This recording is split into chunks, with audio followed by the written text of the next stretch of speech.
Hi. അപ്പോൾ നമ്മളെ വീടിൻ്റെ എടുത്ത വീട്ടിൻ്റെ മുകളിലായിട്ട് ഇതാക്കണം കുറേ കൊന്നപ്പൂ പൂത്ത് നിൽക്കുന്നുണ്ട് കേട്ടോ.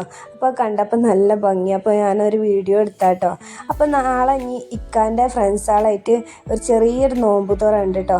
അപ്പോൾ ഇക്ക കുറച്ച് സാധനങ്ങളൊക്കെ കൊണ്ടുവന്നിട്ടുണ്ട്. അപ്പോൾ എന്തൊക്കെയാണെന്ന് നോക്കുകയാണ്. അപ്പോൾ നിച്ചുവിന് ഇതാക്കണം ചോക്കോസും മഞ്ചിൻ്റെ ഒരു ഇതൊക്കെ വാങ്ങിക്കാണ്ട് ഇക്ക പോന്നിട്ടുണ്ട് കേട്ടോ. നമുക്ക് ഭയങ്കര ഇഷ്ടമാണ് അതൊക്കെ. അപ്പോൾ നോമ്പ് തുറന്നതിന് ശേഷം അല്ലെങ്കിൽ അത്താഴത്തിന് എണീക്കുമ്പോഴൊക്കെ ഓളത് ഉണ്ടാക്കി കൊടുത്തോള് കഴിക്കലുണ്ട് കേട്ടോ. അപ്പോൾ കുറച്ച് സാധനങ്ങൾ ഞാൻ ഇക്കൊക്കെ എഴുതി കൊടുത്തിട്ടുണ്ടായിരുന്നു. അപ്പോൾ ഇക്ക തകണു ഇതൊക്കെ വാങ്ങിക്കാണ്ട് വന്നിട്ടുണ്ട്. നാളെ ബിരിയാണി വെക്കണം എന്നാട്ടോ വിചാരിക്കണത്. അപ്പോൾ അതിക്കുള്ള സാധനങ്ങളാണ് ഇക്ക വാങ്ങിക്കാണ്ട് വന്നിട്ടുള്ളത്. അപ്പോൾ എന്തൊക്കെയുണ്ട് നോക്കട്ടെ. ഇത് ബാത്റൂമിൽ വെക്കാൻ വേണ്ടിയിട്ട് വാങ്ങിയിട്ടുള്ളത്.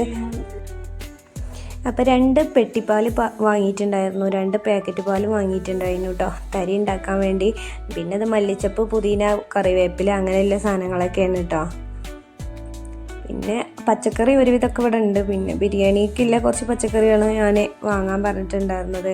വല്യുള്ളിയും അതേമാതിരി നാരങ്ങയും ഇതൊക്കെ ക്യാരറ്റും അങ്ങനെയുള്ള സാധനങ്ങളൊക്കെ വാങ്ങാൻ പറഞ്ഞിട്ടുണ്ടായിരുന്നു കേട്ടോ. വെളുത്തുള്ളിയൊക്കെ കുറച്ചുള്ളൂ ഉണ്ടായിരുന്നു. അപ്പം അങ്ങനെയുള്ള കുറച്ച് സാധനങ്ങളും വാങ്ങാൻ പറഞ്ഞിട്ടുണ്ടായിരുന്നു. അതാണ് ഇത് സാധനം വാങ്ങിയിട്ട് ബില്ലാണ് കേട്ടോ.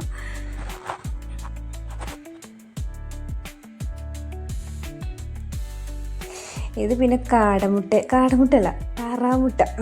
കാടമുട്ട എന്ന് മറന്നാണ്, താറാമുട്ട കേട്ടോ. അപ്പം എനിക്ക് അത്താഴത്തിന് എണീക്കുമ്പോൾ പൊരിച്ച് കഴിക്കാമെന്ന് വിചാരിച്ചിട്ട് നിൽക്കപ്പോൾ കടയിൽ പോയപ്പോൾ ഞാൻ പറഞ്ഞു കുറച്ച് കാടമുട്ട എന്ന് കിട്ടണുള്ളൂ, ഈ താറാമുട്ട വാങ്ങാൻ പറഞ്ഞിട്ടുണ്ടായിരുന്നു കേട്ടോ. അപ്പോൾ താറാമുട്ടയാണ്. അപ്പോൾ എൻ്റെ വീഡിയോ ഇഷ്ടപ്പെട്ടാൽ ലൈക്ക് ചെയ്യുക, ഷെയർ ചെയ്യുക, കമൻറ്റ് ചെയ്യുക, സബ്സ്ക്രൈബ് ചെയ്യാൻ മറക്കല്ലേ.